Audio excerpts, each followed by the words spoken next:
Okay, now it should pop. Mm-hmm.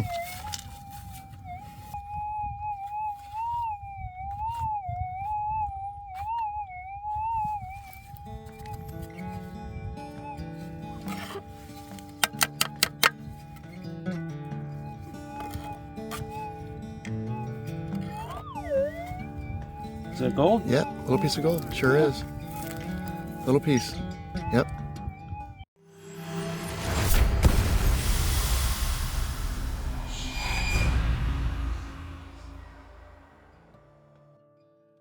All right, in today's video, we're out looking for this stuff. We got some California gold here, and gonna get out in the gold fields with my buddies Tom and Scott today. As you can see there in the opening 20 or 30 seconds of the video, that was Scott recovering a gold nugget with his GPX 6000. And I got out with my buddy Tom, who brought his Garrett Axiom. You can see a video right up here right now on what I did on the Garrett Axiom. What I did was I unboxed it when he got that, and I kind of put it together and then went through the setup with you guys in the settings. But I never really got it out in the field. So this was the video where we took it out in the field and tested it. And I figured, why not bring the Minelab GPX 6000 out and go head to head with it so that you guys could see them both in action and kind of compare the tones and see what the capabilities of it were. So that's kind of where we're at right now, as you get to see the two machines in action and listen to them. One thing you won't get to do that I got to do is experience what it's like to swing both of those. So I've had, of course, the GPX 6000 since it came out. Super comfortable, an absolute pleasure to use that machine. It's lightweight, well balanced, and I think I could swing that thing all day for 6 or 8 hours, no problems. Now, I don't know if I could dig 6 or 8 hours worth of gold. You start finding these things, you get a little energy, and it keeps you going from nugget to nugget. So if I'm on gold, I could go 6 or 8 hours and dig all day. But the Garrett Axiom was just as pleasant to swing. It felt like it was well balanced and didn't seem to be a hindrance in any way to me. The weight was fine. So that's not really a factor to me, but that's something for you to consider as well. Anyway, let's go ahead and get started. We'll go back to that opening spot that you just saw where Scott dug that nugget, and we'll watch that clip in its entirety, and we'll be back after that clip. Here we go.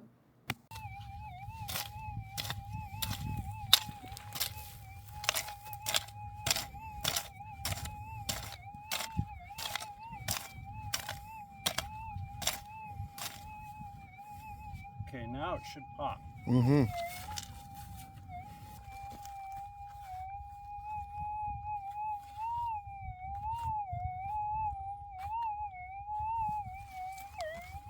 We spent all kinds of time looking for a 50-cent piece of gold.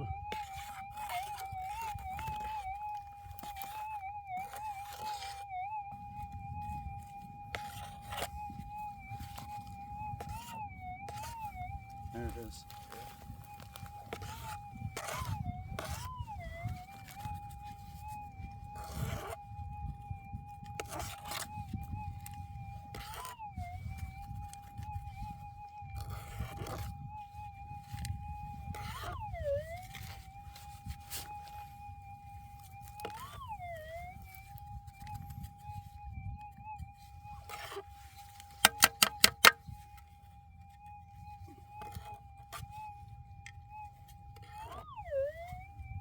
Is it gold? Yeah, little piece of gold. Sure Yeah. is.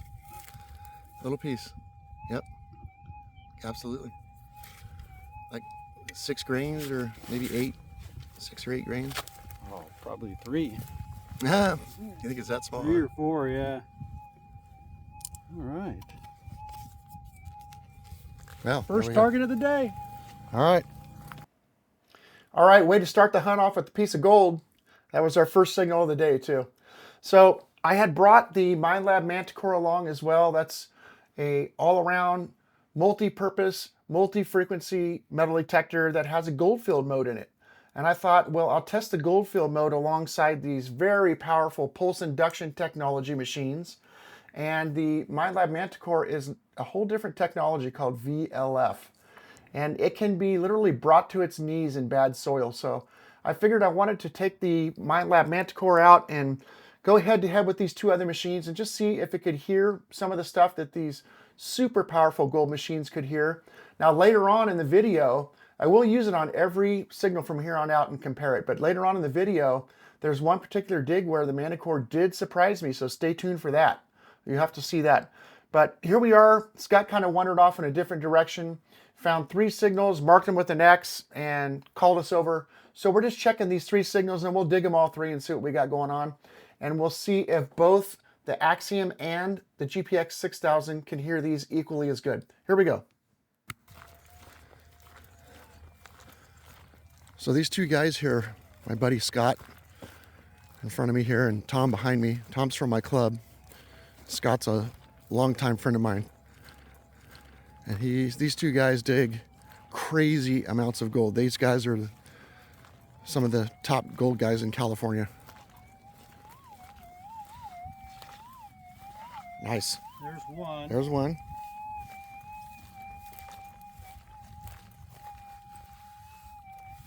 Oh yeah. Yep. 2. Oh yeah. 3 nice signals here. Awesome. So one of them's got to be gold.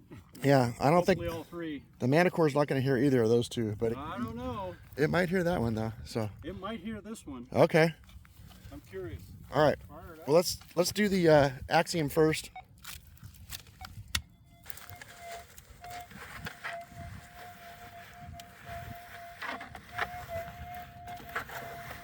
I would have thought I would have heard that. Are you in normal or fine? I'm in normal. Okay. Yeah, that's. Let's try fine. Just, I mean, I know it there'd be takes a minute, nothing but I would dig there. okay. We'll pop it into fine real quick.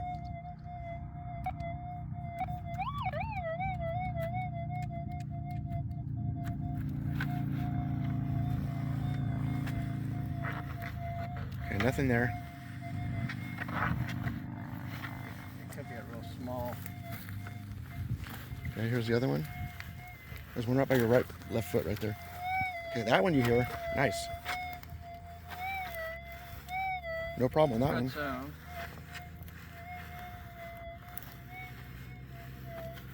This one's a whisper. I'm surprised it didn't hear that one then. Interesting. Well, Is that the double D coil? it's a double D, but it'll pick up large buckshot, but it won't pick up smaller. So if that's a small, Double D can discriminate too. Is it discriminating automatically? no, I haven't done the discrimination. I've heard a lot depends on the target. Okay, let's try the Manticore on all 3 of these real quick. I'm going to bring the sensitivity back down to 22. Small, really on the small side. That And then one we was, will- I thought about as big as that one, but Go up to ground balance. Yeah, can I say this? On the bird side, I've only picked 28. Big, well, All right, here we go. big size. see these big holes? That was all gold right here. Nothing.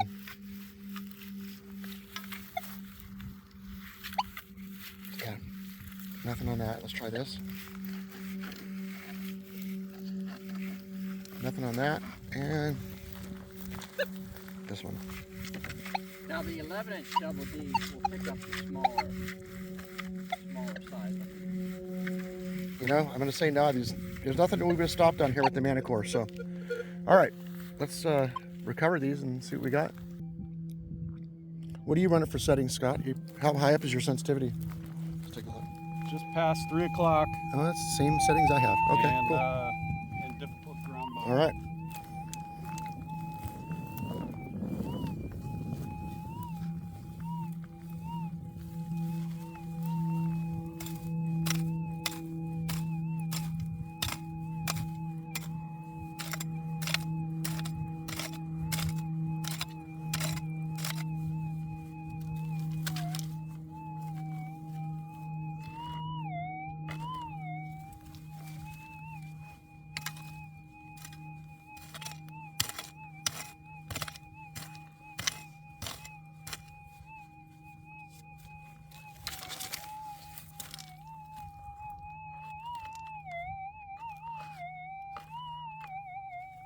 Not out yet. That's a good sign.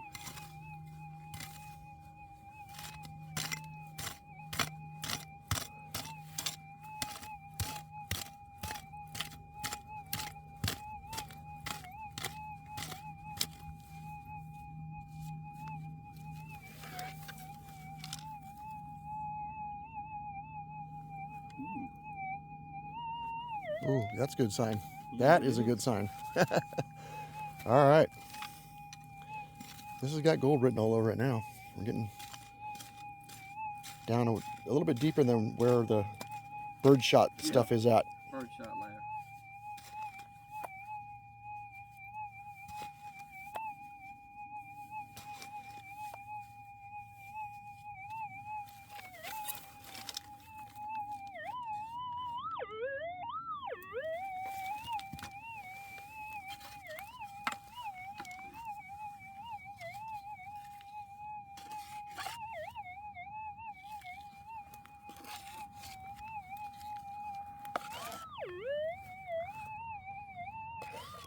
That sounds good.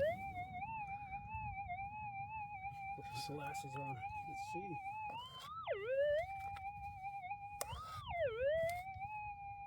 I saw a glimpse. Oh, yep. I see a piece. This, Yep, you got it. A little piece of gold. Oh, yeah. it's kind of muddy. Get that mud off. Nice. Let me put it in my hand real quick and I'll put it on the video. There we go. Little piece of gold there. Here, I'll be All right. You want to hit the next one? So you got the first hole was gold. There we go. There's a better picture of it.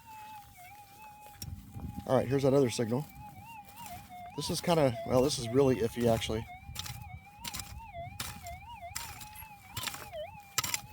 So this is what we would typically do, is scrape the top a little bit and then recheck it.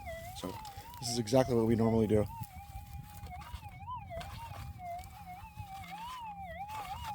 Yeah, there's something in there.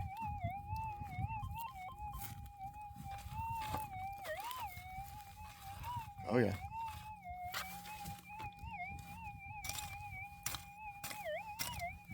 Can you hold that?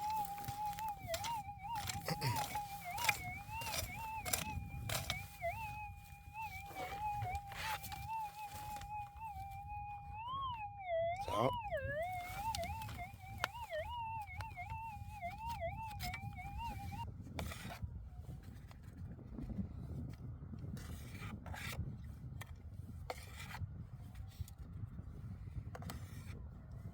Sounds pretty good now. You can hear it. Oh yeah.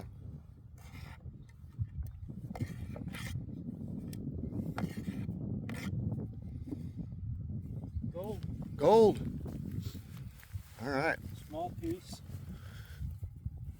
Oh, look at that. Look how small that is. Wow. Like 2 grains or something. Wow. Crazy. All right. Nice. All right, so 2 out of 3. Let's get this last piece.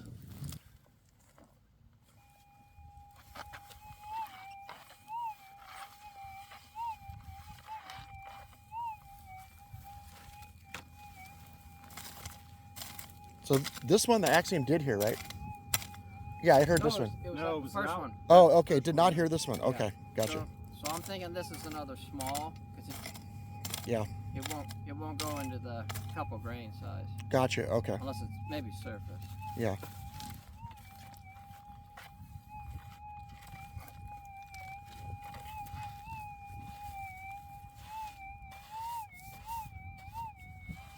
They do make a smaller double D that will pick up Oh, down really? to the grains. Okay.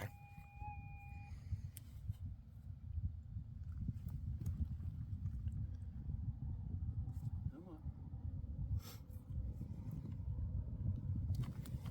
There we go.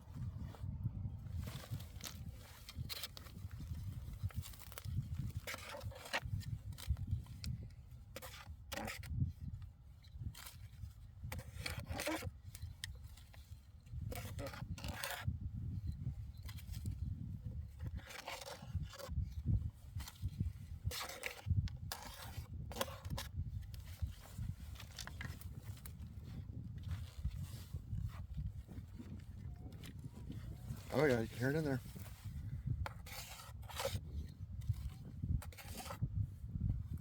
In there.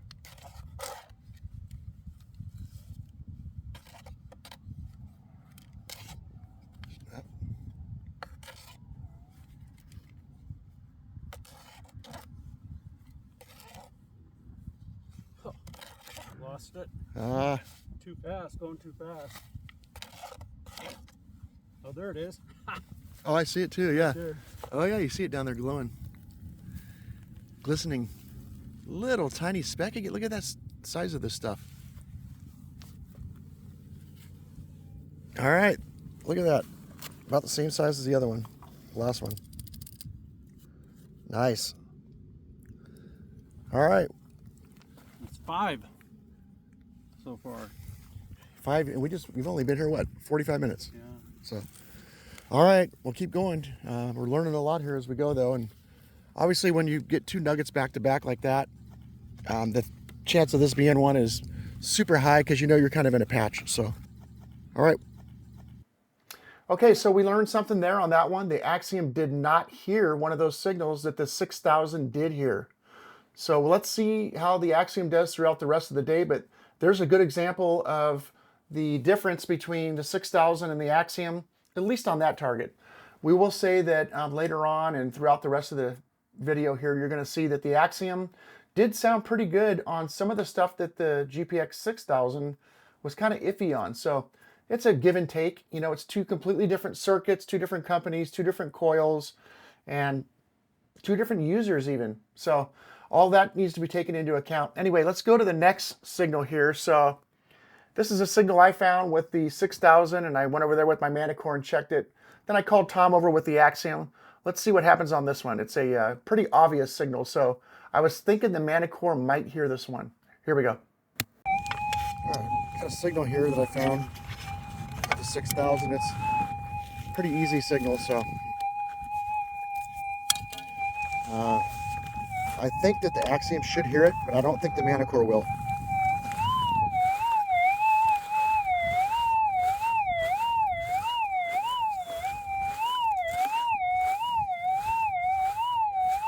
It's like right there.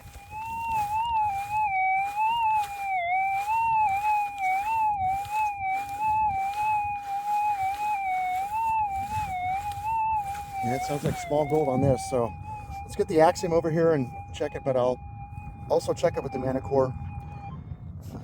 Futilely, I think, but we'll check it.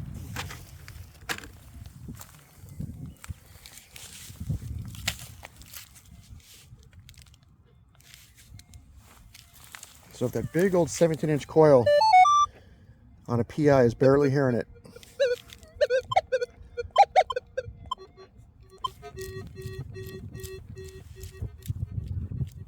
$27.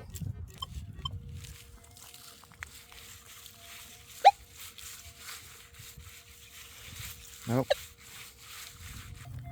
All right, got Tom over here now. Check it. Oh yeah.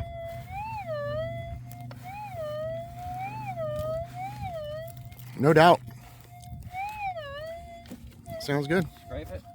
Yeah.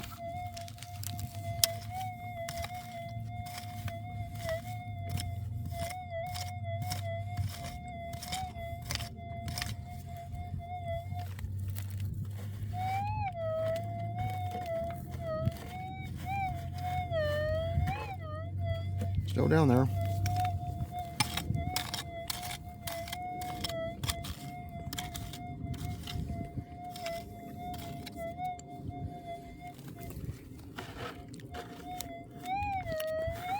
I think I see it. Is that it down there? No, maybe not. Thought I saw a little something.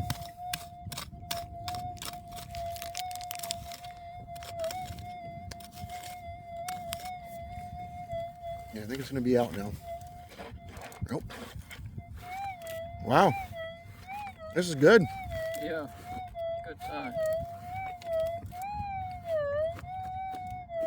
Might be a little this way.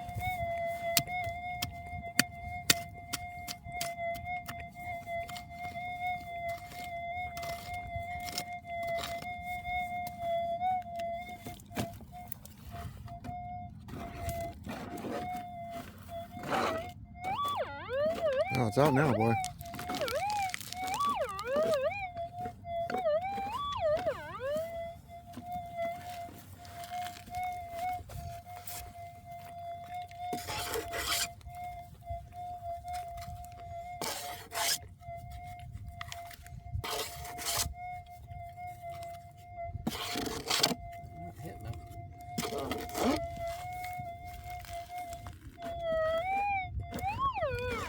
Oh, it's out front out there. Maybe way out there in the front, yeah.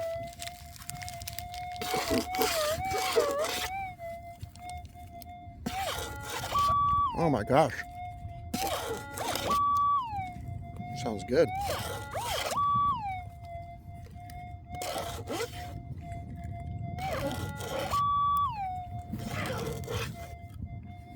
And that little clip he has right now. There it is, little piece of gold. Nice one there. All right. A little dirty.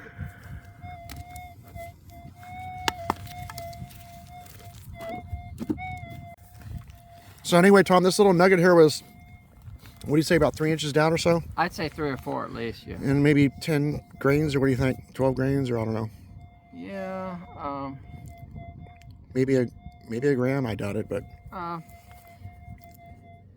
Yeah, probably over half gram, maybe. Yeah. So anyway, this machine heard it really good, and so did the 6000. But I got to be honest with you, you guys can judge too. You just saw both clips, and you could hear it. I think that the Axiom actually sounded better on this than the 6000 did. So I was getting just a better sound off the Axiom on this one. All right. No, the Manticore did not hear that, so a little surprising there. Now, I was talking to Tom about the Garrett Axiom, and we mentioned some testing that he had been doing and some testing that I'd been doing before we even went out there. And he talked about a test that he did where he went into a mound of dirt, basically an edge of dirt, and then he went into the dirt sideways and planted targets in there and detected them from the top so that all the soil was completely intact and the effects of the soil could be heard in the test. So let's have Tom describe to us what he did in the test and what the results were. Let's check it out right now. So you were telling me about that test you did with the rod.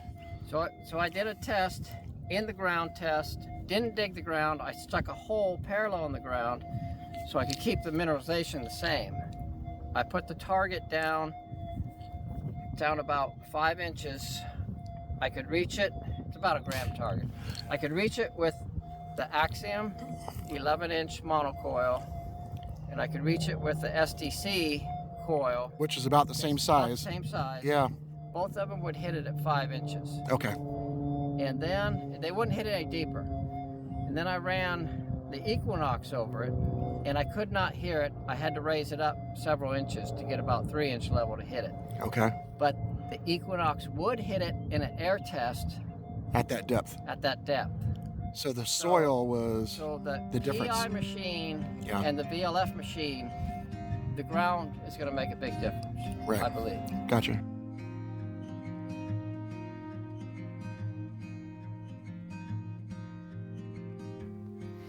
Yeah, so there you go. The VLF versus the PI. Like I said earlier, the VLF can be just crippled in bad soil.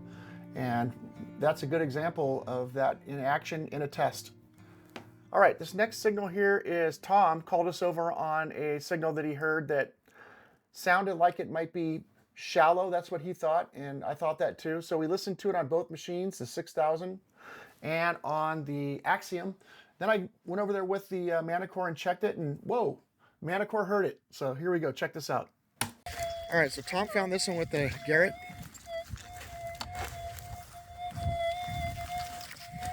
Oh yeah.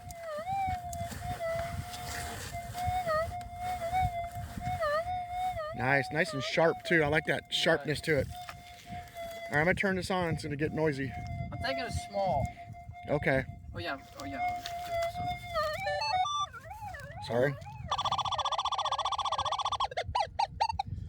Okay.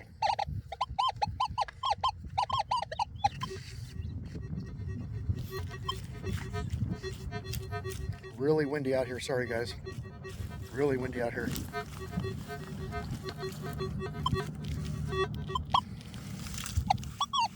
Hey.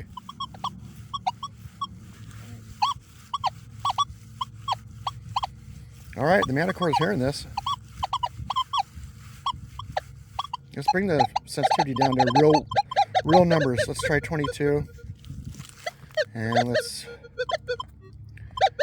go back up to ground balance one more time. There we go, nice and quiet. Oh yeah.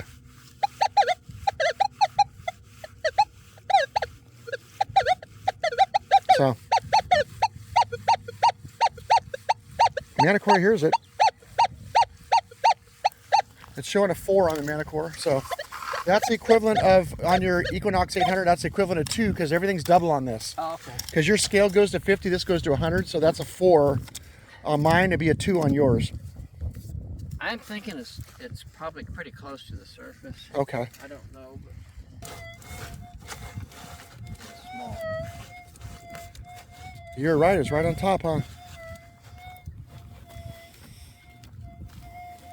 Really small. Yeah.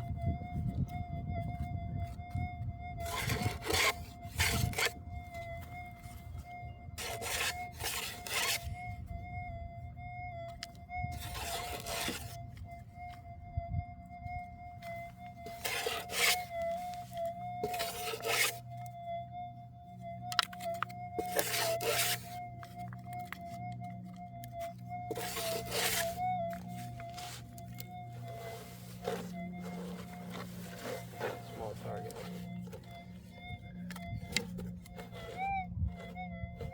It's in there.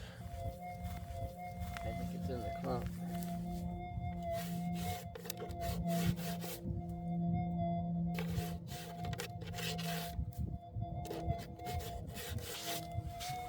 Huh.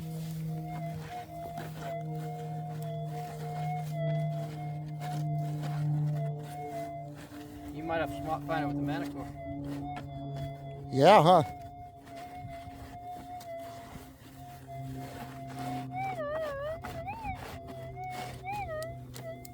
There it is. Oh, you got it. It's Look how small it is. God, it's so small. So I don't think there's any weight here. Look at this. Very little weight, yeah. But you found that with the Garrett. Yeah. And the Manticore heard that. That is crazy. How many grains do you think that is? I mean, if I had to guess, I'd say 3. It's not even... I would say 2. Yeah, 2 or 3 grains, guys. And there's 480 grains in a troy ounce. So that is a small... I mean, that is incredible. The Axiom heard that. Now, it was shallow, but still. Yeah. Now this... Were you on fine or normal? I'm on normal, but Okay. The 11-inch coil would do better on this size than... It would? Okay, gotcha. Then the 13? Yeah. Well, I mean, it was really shallow, but the Manticore heard it, and the Axiom stopped on it and found it. That is crazy. I don't know if I would have heard that with the 6000 at all, to be honest with you. That small, I probably would not have heard that, so. You might have. Yeah. All right, well, that was a lesson learned. Awesome. That is a very small piece of gold. Probably still to this day, the smallest piece of gold that I've ever seen recovered and found with a large coil on a PI machine. Pretty impressive. The Manticore heard it, of course, because it was shallow, I think, and the soil didn't play a big part in that. But, you know, the way that Tom recovered it, too. So that's another factor that we don't think about often. When we're out there and we hear something that's that small, and we're digging and we get it out of the pile, and we're listening to it with the coil and it's still very, very faint, even though it's right out and it's on top. Sometimes we just walk away from those because the time spent is not worth the yield. In other words, I'd rather be out swinging and find something a little bit bigger that's easier to recover, because some of those small pieces can wipe out 15 or 20 minutes of your time just trying to find it in the dirt. And then when you do finally get it out, it's so minuscule that it's just sometimes not worth it for us anyway, if you're in a good patch. So something to think about. Also, be impressed with Tom there, that he was able to recover that little nugget that fast with his recovery technique, his digging and recovery technique. So Manticore is on the board now. We got one for the Manticore. This next one here is me calling over the guys. I got a couple different signals, and I called both guys over, and we're going to listen to it with Scott's machine. We'll bring the Manticore over and check it too. Then we got the Axiom, and we'll dig both these targets and see what comes of it. Here we go. All right, we got some pretty nasty wind working against us here, but listen to the Axiom on this target.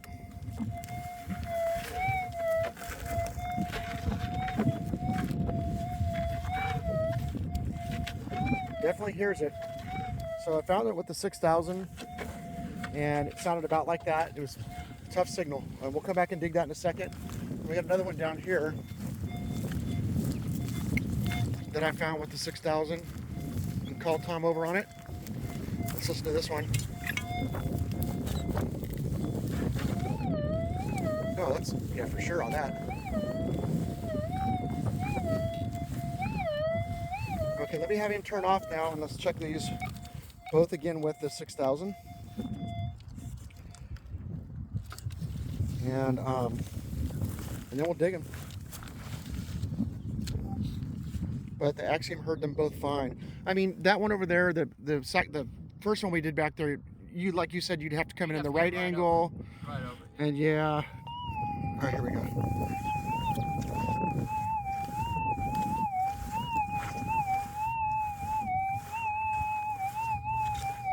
I think the Axiom actually sounds better on that signal than, you want to do that one first? Yeah. I think that yours sounded way better than mine did on that, but I stopped on it though, you know? Let's go shallow. It stopped me, but...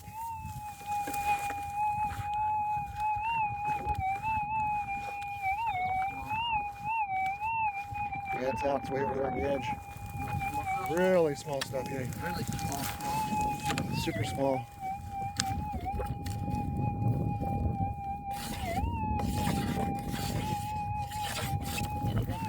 I didn't hear anything on that.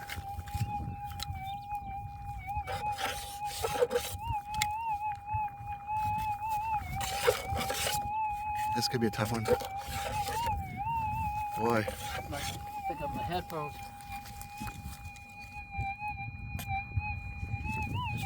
Okay. It's gonna be a tough one.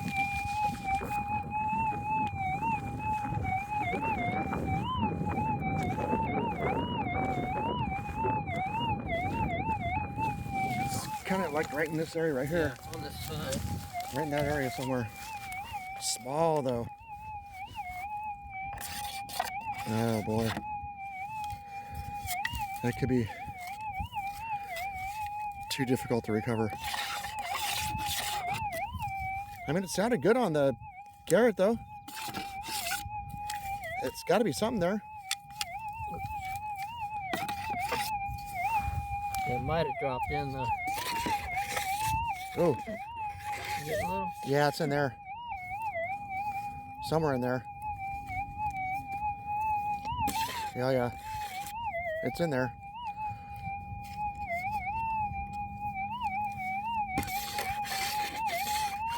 Nothing there? I don't think so.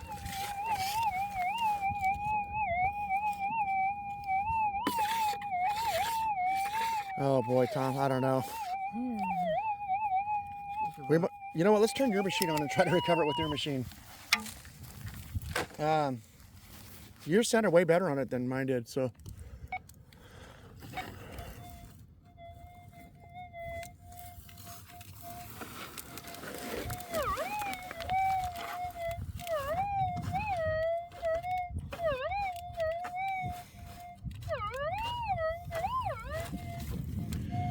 We should be able to recover it with this machine.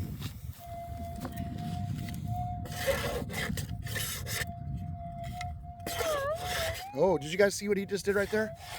Lesson learned right there. He swung over it, there was nothing. He flipped the cloud over and it hit. That's a pro tip right there. Take note of that.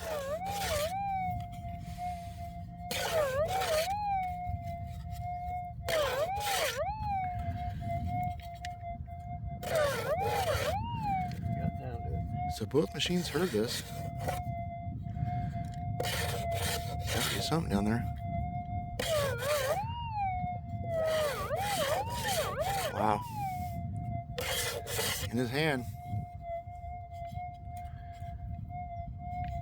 It's lead ball. Lead. Lead. Okay, yep, little birdshot pellet. Okay. Darn. Well, I mean, when you turned your machine on, it sounded way better on that one. Yeah, it picked it up pretty good. Yeah.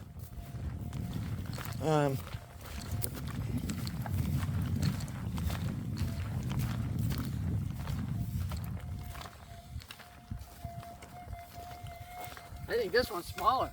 Yeah. I almost hate to dig it. You think it's shallow or just small? Or both? I think it's both.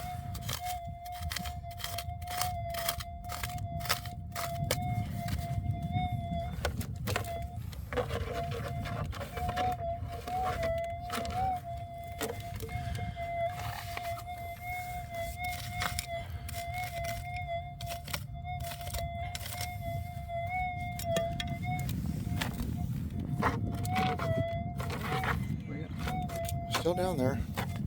Maybe it's deep. That's the hope. That's always the hope. Yeah, right. Yep. You know, I didn't even try the Manticore on these because I just know there's no way. Still down there. I like that it's a little sharp too, it's you got know. a good sound. Yeah, it's. The sound is good. Mm-hmm.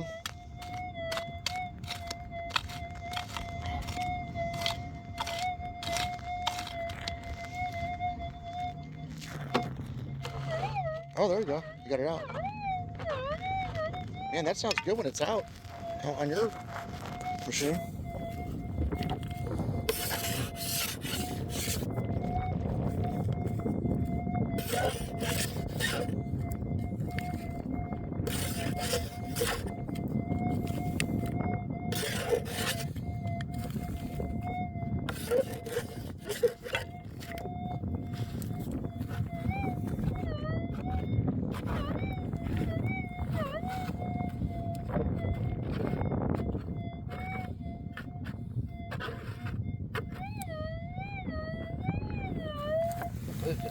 Yeah.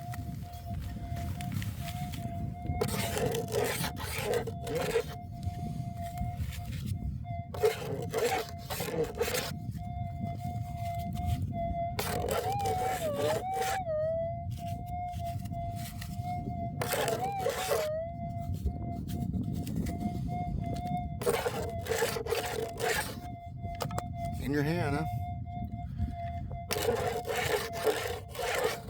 Hope so.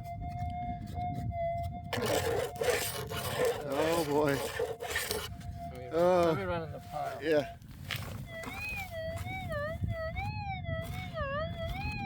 It's definitely on the edge of. Yeah. Yeah. Super small. I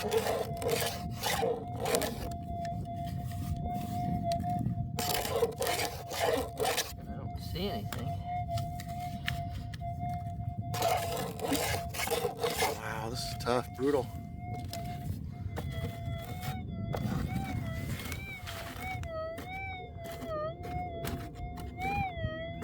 Well, we know it's there, man. There it is. Okay. Is that it? You're looking at. Oh yeah, pop it out. Little nugget. I would say. Oh my gosh, guys, look how small that is. I mean, how light it is. Just flat and, you know, yeah. Maybe a grain and a half, maybe. Yeah. Wow. That's about where I put it. Wow. All right. Good times. That was fun being out there with those two guys. The weather was awesome. It was a little windy, but the weather was nice. It was neat to be out there. And keep in mind that this video was just me taking the Garrett Axiom out into the field because I had done the video I showed you earlier with the unboxing, the assembly, and the setup. This was just to take it out and get a feel for it, see what it was like out in the field. So that's what this video is really all about, is a chance to see the Garrett Axiom in action and then compare it to the Minelab. You guys can make up your own mind based on what you saw in the video as far as if you're considering one or the other for a purchase. I will say also that Tom, told me something that I wanted to pass on to you guys. I have a note right here. Tom told me that when he was out there that day, in the videos, the clips you just saw, that he had the stock headphones with him that came with the Axiom. And there was a lot of wind noise. There was some traffic driving by kind of nearby out there in the end of the field. And he wasn't able to hear very well with that machine, and he thinks it really hurt him that day as far as missing some signals and stuff. So he came up with another solution. I don't know off the top of my head what that solution is. If you're interested in knowing that what he did to figure out a better way to hear, he has a separate headphone setup that he came up with that he says is much better, a huge improvement. And if you want to know what that is, go down below in the comments and leave me a question. I'll ask Tom and then I'll find out and let you know. But yeah, he said that he found a better way to go out there on a windy day and hear much better, and he does a lot better with the machine now. So keep that in mind. Speaking of comments, you can go down below and leave me a comment or a question. I always read through them all and try to answer all your questions. Wanted to take a second to talk to you today. I have a note here about talking to you guys about subscribing and liking. So, you know, you got guys like me, and there's probably 10 or 15 of us that are making really good quality videos in this niche, in the metal detecting, treasure hunting niche. You got guys with good cameras, good audio quality. They're fun to see speak, and you know, they go on adventures. They teach you guys a lot of stuff. They're taking a lot of time. Keep in mind that one of the bad things about being a content creator, making videos for you guys to watch, one of the bad things is we're anchored to our chair in our office, our house, making these videos. We spend hours in here when we could be out there having fun and, you know, filling our display cases and our gold vials up. Instead, we're in here editing and going through all that crap. So there's a lot of work that goes into all these videos from all of us, the whole group of us. So when you're on there and you're watching your favorite YouTuber and the guy's asking, you know, the guy or the gal's asking you to subscribe or like their video, let me explain what that means. So it means two things. To us, if you like the video and or subscribe to it, it shows YouTube that you're interested in the video and that you liked it. And that means that YouTube's algorithm will see these likes coming in and the subscriptions coming in. So those two things can help the algorithm push the videos up in the search results. And that just means simply that it's seen by more people. So more eyeballs get a chance to see that we made a video. Because if you're not liking or subscribing any of our videos from any of us, then our videos aren't really being seen very well. Now, what I want to do with my videos is I want to give you a title, a thumbnail, and a description where you can go on there and look at the title, look at the thumbnail quickly, and see if you're at all interested in the video. And then if you want, you can click the description and see what it's kind of about. And then if you decide to watch it, then that's, you know, your decision and you would watch it. And that'd be fantastic because at least I gave you the option to want to make up your own mind about a video that I made.